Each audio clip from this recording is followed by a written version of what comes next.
حضرت موسیٰ علیہ السلام کا زمانہ مبارکہ ہے، ایک شخص نے اپنے کزن کو، اپنے چچا کے بیٹے کو، چچا زاد کو قتل کر دیا اور خود ہی اس کا مدعی بن کے حضرت موسیٰ کے پاس آیا کہ بتائیے جناب میرے اس بھائی کو کس نے قتل کیا ہے؟ حضرت موسیٰ نے ایک سادی سی بات کی، کیا فرمایا؟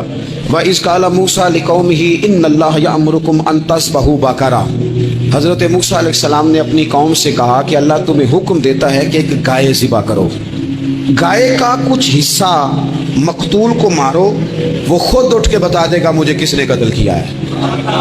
یہ پہلا سپارہ ہے قرآن مجید کا، آپ اس کو دیکھ لیں، یہ آیت نمبر 67 سے شروع ہو رہا ہے۔ تو اب وہ چونکہ ذبح کرنا نہیں چاہ رہا تھا، اس کو پتا تھا کہ مجرم تو میں خود ہوں، وہ ذبح چونکہ کرنا نہیں چاہ رہا تھا، اس سے کہا کہ مارو ایک حصہ گائے کا، اس کو تو یہ اٹھ کے بتا دے گا۔ تو اس نے جواب کیا دیا؟ قالوا اتتخذون ہزوا، کہنے لگا آپ میرے ساتھ مذاق کرتے ہیں، کبھی ایسا بھی ہوا ہے؟ قال اعوذ باللہ ان اکون من الجاہلین۔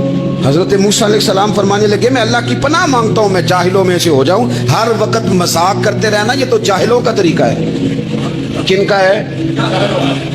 حضرت موسیٰ نے کہا ہے، قرآن پاک ہے، ہر وقت مذاق کرتے رہنا۔ خوش طبعی اور چیز ہے، مسکراتے رہنا، لیکن کسی کا مذاق ہر وقت اڑاتے رہنا کن کا طریقہ ہے؟ جاہلوں کا۔ جب کہا نہیں ذبح کرنی ہے تو اب ذرا دیکھیے کرنا نہیں نہ چاہ رہے، قالوا ادع لنا ربک یبین لنا ما ہی، کہنے لگے اے موسیٰ پھر آپ اپنا رب سے دعا کریں کہ وہ ذرا کھول کے بتائے وہ گائیں کس طرح کی ہو، ارادہ نہیں نہ ذبح کرنے، آپ دعا کریں۔ قال انہ یقول انہا بقرۃ لا فارض ولا بکر، فرمایا کہ رب کہتا ہے وہ گائے نہ بوڑھی ہو نہ زیادہ بچیا ہو، عوان بین ذالک، ان کے درمیان ہو، یعنی جوان گائے ہو۔ فافعلوا ما تؤمرون، کرو جس کا تمہیں حکم دیا جا رہا ہے۔ قالوا ادع لنا ربک یبین لنا ما لونھا، لو اگلی بات سن لو، کہنے لگے آپ دعا کریں رب سے کہ وہ کھول کے بتائے اس کا رنگ کس طرح کا ہو، رنگ بتائیں کس طرح کا ہو۔ قال انہ یقول انہا بقرۃ صفراء، فرمایا رب فرماتا ہے کہ صفراء رنگ کی ہو، یعنی گہرے زرد رنگ کی ہو، کہ رب فرماتا ہے اس طرح کی گائے ذبح کرو۔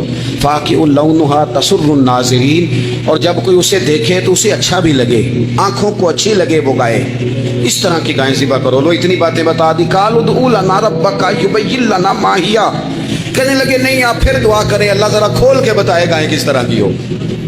ان البقرہ تشابہ علینا، ہمیں ذرا گائیں پر شبہ پڑ گیا ہے کس طرح کی ذبح کرنی چاہیے۔ وَإِنَّا انشاءاللہ لمہتدون، اگر اللہ نے چاہا تو ضرور ہم ہدایت پا جائیں گے۔ پھر اللہ تعالیٰ نے فرمایا کہ قال انہ یقول انہا بقرۃ لا ذلول تثیر الارض، گائیں اس طرح کی ہو کہ وہ کبھی کھیتی میں نہ چلائی گئی ہو، یعنی اس کو کبھی کام نہ اس سے لیا گیا ہو۔ بیل کو لوگ لگاتے تھے نا، جو کام آج ٹریکٹر سے لیا جاتا ہے وہ گائے بیل سے لیا جاتا تھا، تو وہ کھیتی باڑی کے کام نہ اس کو لگایا گیا ہو، ولا تسقی الحرث، اور نہ اس سے پانی نکالا گیا ہو، نہ کھیت چلانے ہل چلانے میں لگائی گئی ہو، اور وہ جو کنواں ہوتا تھا جس کے گرد گائیں گھومتی تھی، تو کہا وہ بھی کام اس نے نہ کیا ہو گائے نے۔ مسلمۃ لا شیۃ فیہا، وہ ہر عیب سے پاک ہونی چاہیے۔ قالوا الآن جئت بالحق، اب کہنے لگے اب آپ صحیح بات لے کے آئے، اب سوال ختم ہو گئے نا، کہنے لگے اب آپ بات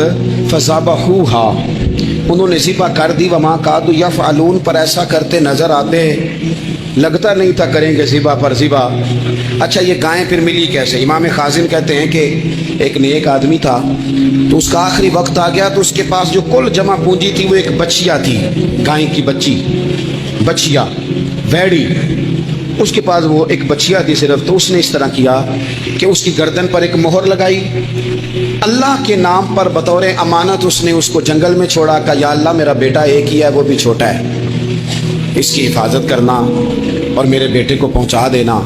بچہ بالغ ہو گیا، اس کی ماں نے کہا بیٹا جو امانتیں رب کے پاس رکھوائی جائیں نا ان میں خیانتیں نہیں ہوا کرتی، جا کے جنگل میں آواز دے تیری گائے واپس آ جائے گی۔